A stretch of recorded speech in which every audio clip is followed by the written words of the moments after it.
Ito, unang tanong natin. Bakit daw pinirmahan ng Pangulo ang 2025 budget kung alam niyang may insertions? Wala namang ibang pipirma ng budget kundi ang Pangulo eh. Nasa konstitusyon yan. Oo. At kung may insertion man yan, syempre hindi naman alam ng Pangulo kung mayroong mang-aabuso. Makikita mo na lang yung abuso pag nandiyan Pag nandyan na. Oo. Kaya yun yung pinaiimbestigahan ng Pangulo.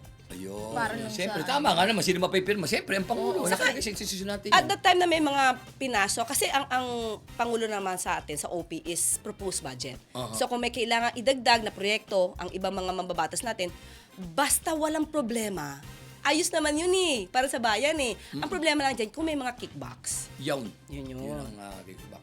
Tama. Oo, mga kickback Oo. talaga. At siyempre, ngayon ang Pangulo siguro, sana nakatutok sa atin, nanonood. Mahal na Pangulo, ha? Sana makamayan lang kita. Kahit pa-picture lang tayo magkakabay, okay ako Huwag rin. naman akbay, para naman... Hindi, akbay, tropa nga kami. Parang Friends eh. i-table mo Friends kasi, eh, friends kami. Pangulo Oh, yan, mo. sige. Oo. Oh, yan. Makakarating. Ito nga po ang sunod nating katanungan. Totoo bang may knowledge si PBBM na may insertion bago pa niya pirmahan ang budget?